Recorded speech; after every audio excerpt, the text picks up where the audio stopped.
¿Quién es Miriam Enríquez Viñas? Hola Alejandra, bueno, Miriam Enríquez Viñas es una mujer copiapina que, como todas las mujeres, trata de conciliar su vida personal, familiar con el trabajo, lo que no es una cuestión sencilla, eso lo sabemos claramente.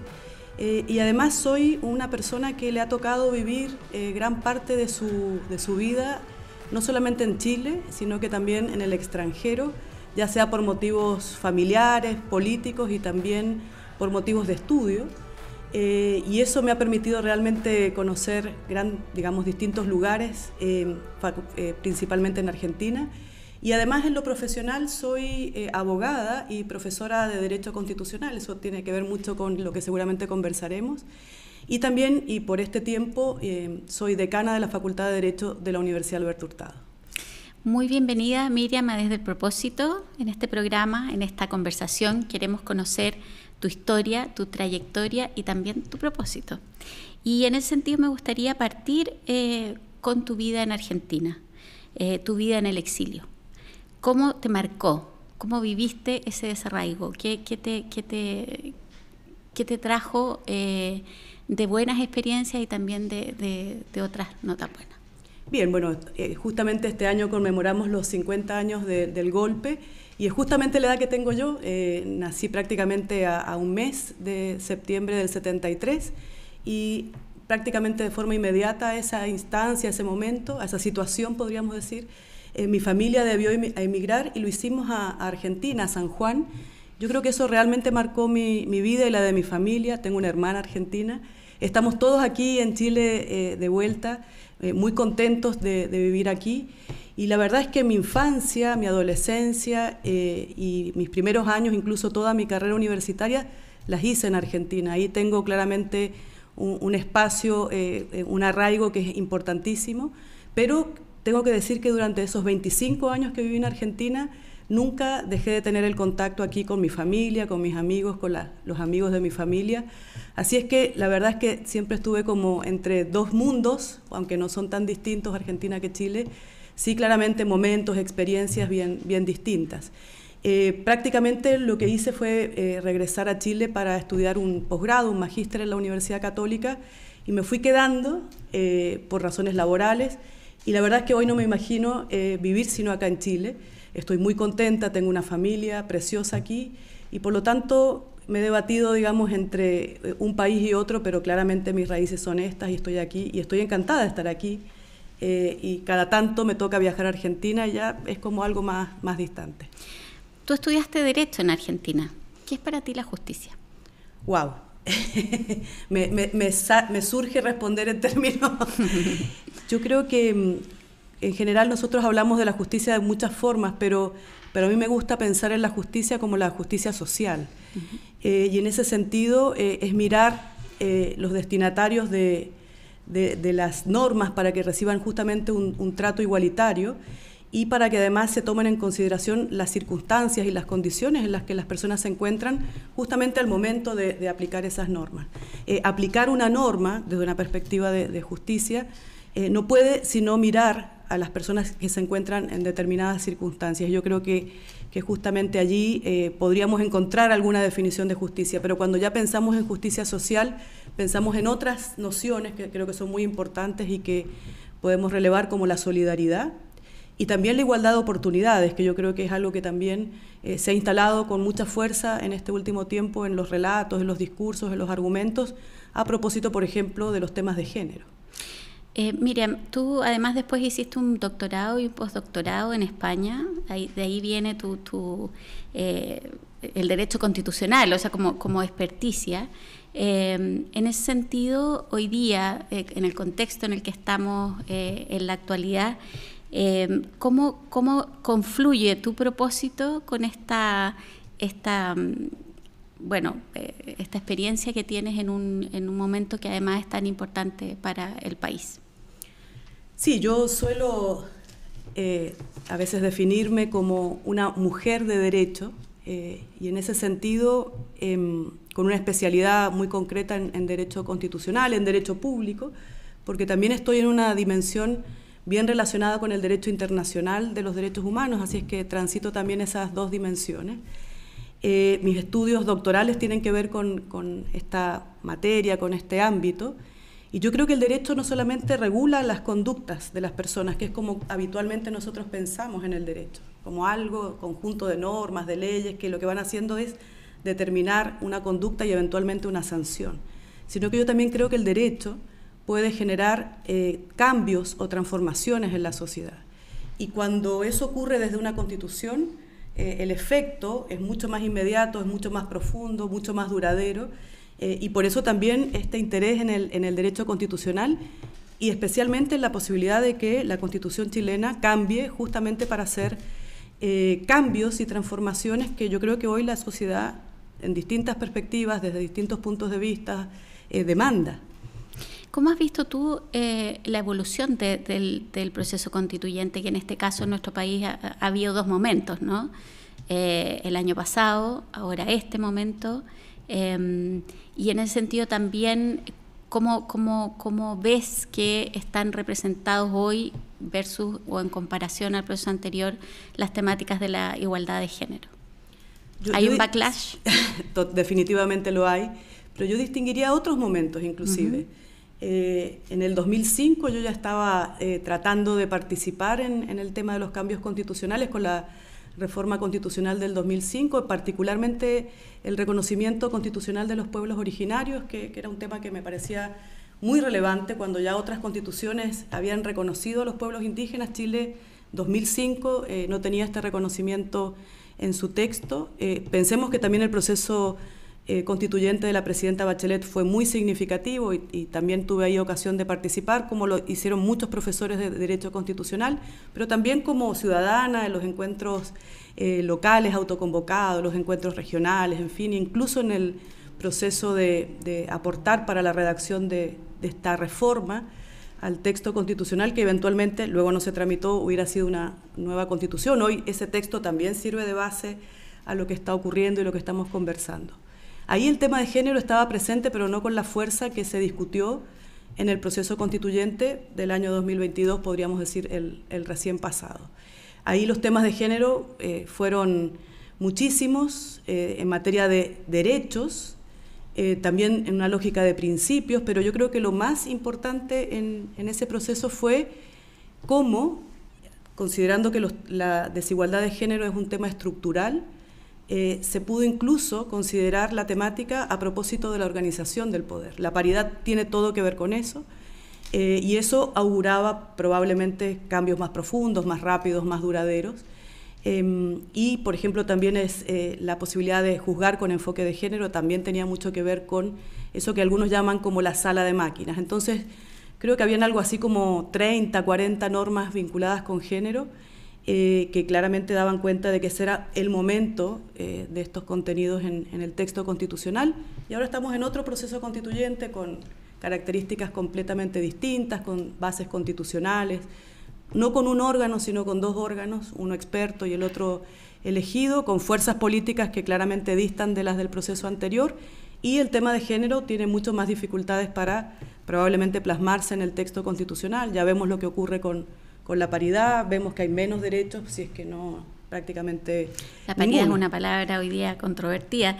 ¿Y cómo has intentado incidir? Porque la verdad es que en ti confluyen toda tu vida académica, toda la contribución que has hecho desde la investigación, como decana de Derecho, como profesora, pero también hay una pequeña activista o una persona que desde su expertise también quiere incidir. ¿Qué has intentado que en esta Constitución, en este proceso actual, quede? Muchas cosas.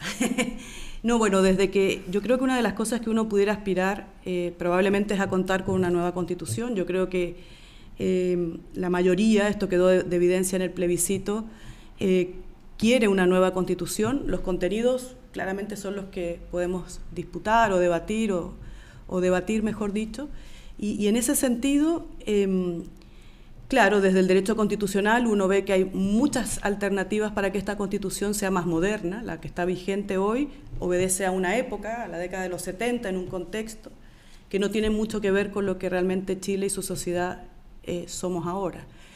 Y eso implicaría cambios desde muchos puntos de vista. Yo creo que, por ejemplo, referencias a la justicia social, a la solidaridad, al Estado social de derecho, son asuntos que parecen que más o menos son compartidos por la mayoría.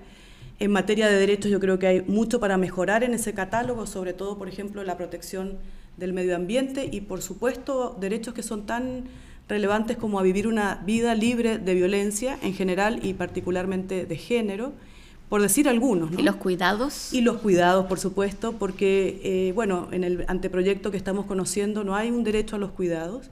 Creo que es uno de los temas casi más estructurales incluso que la paridad, porque justamente lo sabemos cuando pensamos en los cuidados y en las cuidadoras o en los cuidadores, sabemos que las personas que fundamentalmente cumplen este rol, esta tarea tan importante para la sociedad, son justamente las mujeres. Entonces, ¿cómo podemos pensar que las mujeres van a acceder a la vida laboral? ¿Cómo las mujeres van a ascender en sus trabajos? ¿Cómo las mujeres van a recibir un sueldo que sea adecuado para luego tener una pensión adecuada, sin baches, sin lagunas?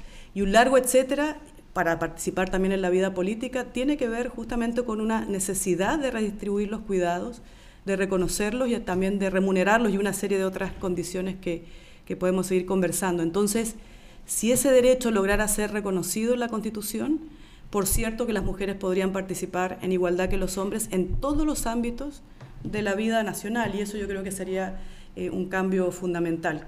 Probablemente de los temas que también podemos discutir y vamos a discutir en este proceso. Pero también hay otra serie de ajustes que hay que hacer, de modernizar la parte relativa a los órganos del Estado, como un nuevo régimen de gobierno, como otros factores vinculados con la justicia constitucional. Hay un largo, etcétera, que considerar, pero, por cierto, las condiciones para el debate debieran darse justamente en este tiempo, en estos meses. Y hay aquí te hablaba de esta esfuerzo que tú has hecho de incidencia, algunos de ellos lo hemos compartido, trabajando de parte mía en Comunidad Mujer, como lo fue en el proceso anterior la paridad, como lo es en el derecho a los cuidados. Pero aparte de ese ámbito, tú estás en el ámbito universitario. Tú estás enseñando derecho constitucional a tus alumnos, a las nuevas generaciones de abogados y abogadas. ¿Cómo se vive en ese espacio, que es el espacio del conocimiento y que está formando a las futuras generaciones, esto que está pasando en Chile hoy respecto al proceso constituyente? Yo creo que debe ser, para una profesora, debe ser muy entretenido que todo lo que enseñas está pasando afuera, en este caso. Sí, yo creo que los constitucionalistas en estos últimos años hemos estado ahí digamos, al pie del cañón en relación con la discusión, pero eso es como la demanda que hay por conocer qué es una constitución, cómo se cambian las constituciones, cuáles podrían ser los contenidos constitucionales de una constitución del siglo XXI. Pero como profesora, que es algo que realmente me apasiona, claro, enseñarle a los estudiantes cómo se organiza el poder, qué son los derechos fundamentales, cómo se litigan, cuáles son las dificultades, en fin, realmente es apasionante. Pero al mismo tiempo es un desafío porque estamos como en una situación de ya va a cambiar, y entonces la disposición de los estudiantes para estudiar Derecho Constitucional es poca, porque la sensación que hay es que esto que estamos aprendiendo eventualmente puede modificarse. Entonces hay un desafío doble como profesor o profesora de Derecho Constitucional de intentar transmitir y formar en la estructura, en los principios, en la forma de entender esta área, pero no necesariamente fijando contenidos de lo actualmente vigente, porque eventualmente eso podría modificarse. Entonces el desafío es muy apasionante. Además, tratando también de hacer un aporte desde la academia al debate, yo creo que eso también ha supuesto un gran esfuerzo para todos los profesores y profesoras de Derecho Constitucional. Yo no me he restado de ninguna discusión o debate allí donde me han invitado, he intentado ir, pero también, lo decías recién, incursioné una beta que tuvo que ver más con el proceso constituyente anterior, incluso como candidata a la Convención Constitucional. Fue una experiencia realmente valiosa, yo creo que de lo más valioso que he podido hacer en muchísimo tiempo. ¿Por Atacama? Por el Distrito 4 de Atacama, que es justamente donde yo nací, de donde es mi familia, donde inicié mi carrera académica en la Universidad de Atacama, y no gané, pero ese no es el caso.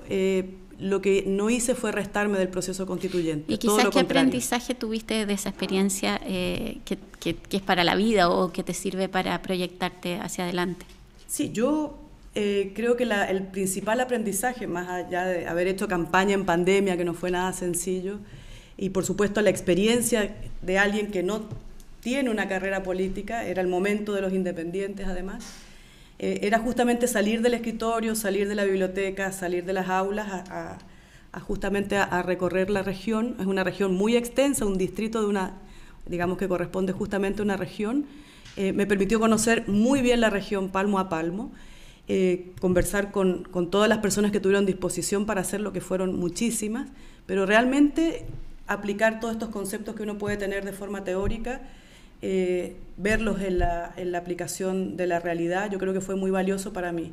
Hay algo que me impactó muchísimo cuando uno habla de descentralización, por ejemplo. Uno dice la descentralización y da conceptos y trata de organizar de una manera el poder regional, local, comunal, el que fuera, pero cuando ve, por ejemplo, uno en una comuna, como Chañaral, donde desde hace mucho tiempo no nacen en Chañaral, Chañanarí, no me sale la palabra, es muy difícil, okay, porque no tienen acceso justamente a la salud en la comuna y tienen que trasladarse a otra comuna para poder, por ejemplo, tener una atención médica. Uno ahí se da cuenta que la única posibilidad de que un Estado social de derecho se haga efectivo, por ejemplo, en el ámbito de la salud, es con descentralización. Pero eso no lo logra uno notar hasta que no está allí y no lo ve. Y no lo vives.